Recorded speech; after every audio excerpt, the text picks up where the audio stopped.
Hi, everybody. I'm with Devon again, and I wanted to cover something that I think you can easily implement because it's written down in the form of a checklist. So, Devon, you're a social media expert. That's what your company is all about. And having the opportunity to write in McKnight's, which I'm very envious of, but you've given us all this information. But in case anybody chooses to watch us today instead of go to the original post, I wanted you to give people a snapshot of what the daily and weekly and monthly checklist is for social media. And let's start with daily. Sure. So what's your favorite as far as a daily post and why? Yes, I think the most important thing on your daily checklist that you should be trying to accomplish is posting something that is going to be an interesting photo or interesting video at your community. So like we mentioned before, creating a graphic is great. That should be included. But what's better is getting photos and videos of what's happening at your community.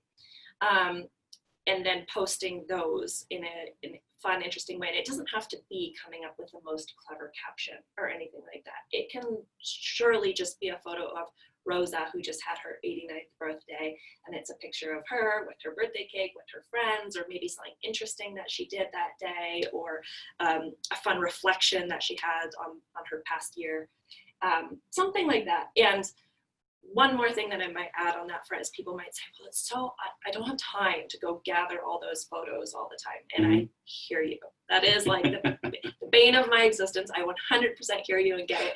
What I always tell my clients and recommend is try to put together a little photo library of things. So however you want to save that, whether it's on your computer or whether you use something that's a team network like a Google Drive or a Microsoft Office that you will access through the cloud, whatever it might be, even if it's just on your phone texting each other the pictures, I highly recommend just one day a month gathering photos of things that are happening, pictures of the beautiful garden and what it looks like right now, or pictures of the library and new books that you've added to it, something like that.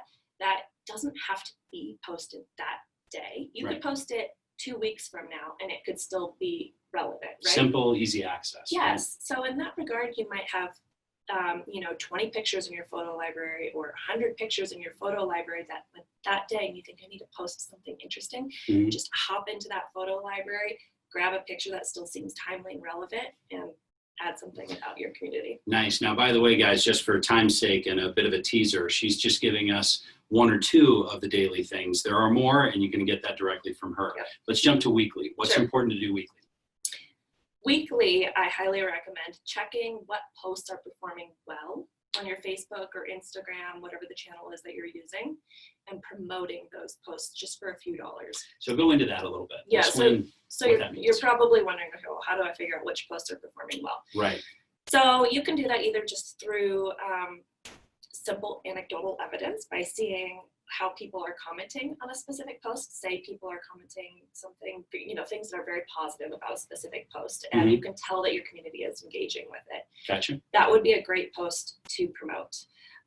Also, if you are very skilled and savvy in social media and you're familiar with using Facebook Insights or looking at your Instagram Insights, any of the analytics tools that you have there, it will tell you in the insights which posts are performing the best in terms of which posts are reaching the most people, which posts are getting the most likes or comments or shares.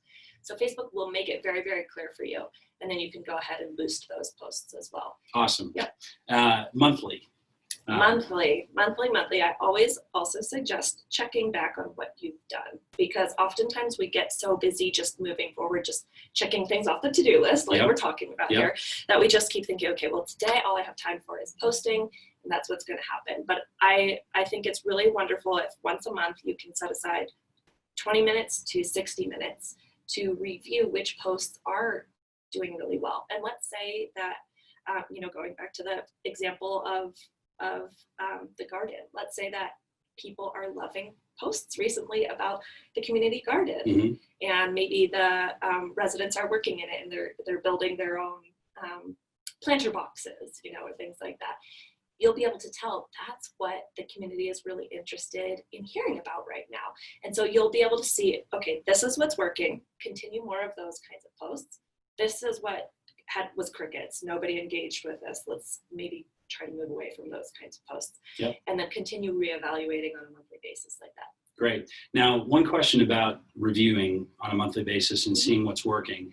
At the end of the day, I mean, yes, you have a responsibility to your residents to make sure that they're thriving, that they're enjoying life, but we're also doing this for census, right? Yes. We're trying to grow occupancy. And so what are your favorite ways to be able to see if those posts are turning into inquiries, tours, move-ins? Yeah, absolutely. So if you use a specific phone number that you want people to reach you at, or a specific chat function, like I know you and I were actually talking about the other day, the importance of chat on your website. So using different digital tracking tools like that are very important. If that's not something that you do in-house, then that's when it's wonderful to outsource to a specific expert in that realm. Maybe like you. Yeah, or like you. But those things will help you. You can also track visits back to your website. So in those posts, if you're including links back to your website, maybe you're talking about a specific aspect of your programming in some of your posts, and you include links back to that aspect of the programming. Or maybe you're talking about your assisted living wing as opposed to your memory care wing, and you can see which are getting more visitors. And from there, you can track via Google Analytics and so on, where your visitors are going, how long they're staying, are they completing an action on your website, like filling out a lead form or calling you. Speaking of which, if people want the full checklist, Devon, we'll go ahead and have it accessible for them as well, and they can go through a landing page on the site staff website. But in case they want to just go directly to you, why don't you let people know how they can access this checklist and maybe some more great ideas from you directly. Yeah, thank you. Yeah, so there's 3 ways you can visit my website. It's devonvictoriacom with 2 M's.com. You can email me, devon@devonvictoriacom.com, or you can find me on Instagram as well, also devonvictoriacom with 2 M's. If people do follow you, Devon, on Instagram, then they might be able to see a new family member arriving in the next few months, right? Yes. I am about 7.5 months pregnant right now, so we have a little one on the way to April 24th. April 24th. Yep. Put it in your calendar. Thank you very much, Devon. Thank you so much.